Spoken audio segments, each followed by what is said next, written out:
kasus stroke di usia muda di Indonesia meningkat. Pemirsa, lansia dengan sakit stroke tanpa perawatan. Saudara, kabar duka datang dari dunia hiburan tanah air. Halo teman-teman, kita akan membahas peran kolaboratif perawat dalam pemberian obat yang bekerja pada sistem persyarafan. Jadi, obat yang diberikan kepada pasien stroke iskemik yang sedang dalam fase pemulihan atau rehabilitasi.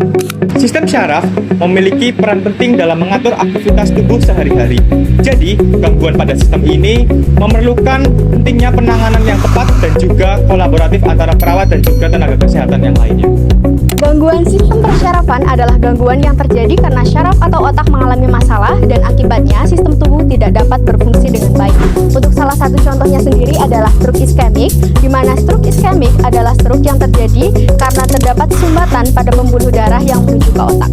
Dan untuk resiko yang dapat meningkatkan stroke iskemik diantaranya tekanan darah tinggi, kolesterol tinggi, diabetes, obesitas, merokok, dan juga kurang aktivitas fisik. Dan untuk gangguan atau gejalanya sendiri biasanya itu dapat terjadi secara tiba-tiba.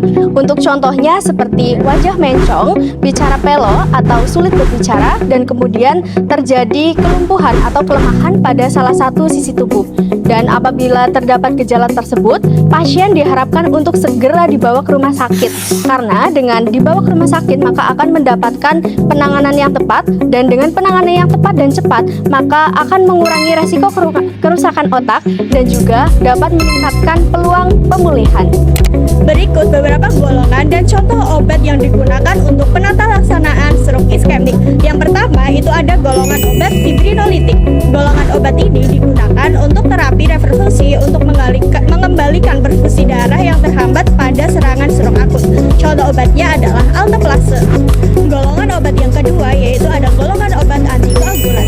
Golongan obat ini seringkali diresepkan pada pasien stroke dengan harapan dapat mencegah terjadinya kembali serangan stroke emboli. Contoh obatnya adalah unfractionated heparin.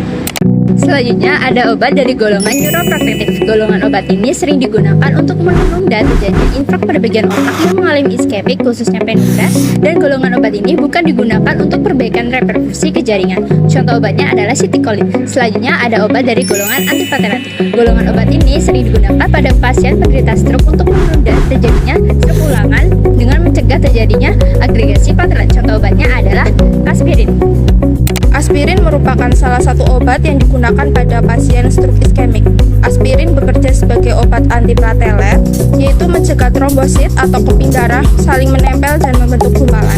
Mekanisme kerjanya dengan menghambat enzim siklooksigenase atau COX1 pada trombosit sehingga produksi tromboksan A2 berkurang. Tromboksan A2 merupakan zat yang berperan dalam penggumpalan trombosit dan penyempitan pembuluh darah. Dan berkurangnya tromboksan A2, pembentukan bukuan darah baru dapat dicegah sehingga aliran darah ke otak tetap lancar. Oleh karena itu, aspirin digunakan untuk menurunkan risiko penyumbatan pembuluh darah, mencegah stroke berulang, serta membantu mempertahankan agar fungsi pembuluh darah tetap optimal. Perawat tidak menentukan jenis dan dosis obat, melainkan berkolaborasi dengan dokter spesialis saraf. Perawat melakukan prinsip 6 benar, yaitu benar pasien, benar obat, benar dosis, benar waktu, benar rute, dan benar dokumentasi terlaksana di rumah.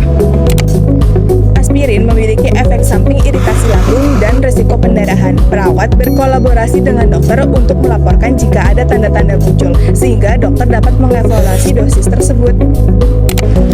Karena ini pelayanan home care, perawat berkolaborasi erat dengan keluarga. Perawat melatih keluarga cara mendampingi pasien stroke.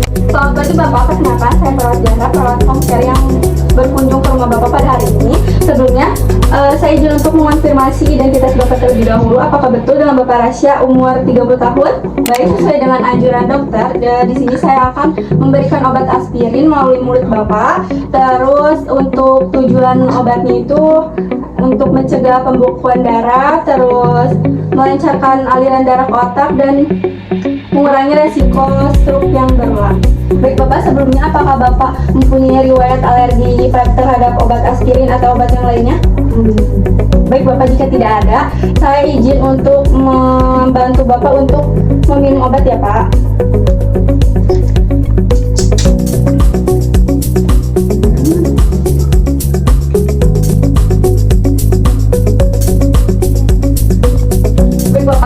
obatnya sudah diminum ya Bapak.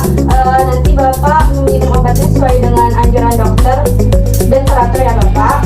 Semoga Bapak sembuh.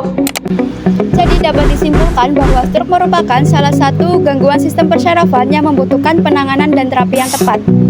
Salah satu obat yang digunakan pada stroke iskemik adalah aspirin yang termasuk ke dalam golongan antiplatelet. Obat ini menghambat penggumpalan trombosit sehingga mencegah terjadinya sumbatan dan stroke berulang. Oleh karena itu, peran kolaboratif perawat sangat penting dalam memastikan pemberian obat yang aman, memantau respon terapi, serta memberikan edukasi kepada pasien dan keluarga. Dengan adanya kolaborasi yang baik antar tenaga kesehatan, diharapkan terapi yang diberikan dapat membantu proses pemulihan pasien serta dapat meningkatkan kualitas hidupnya.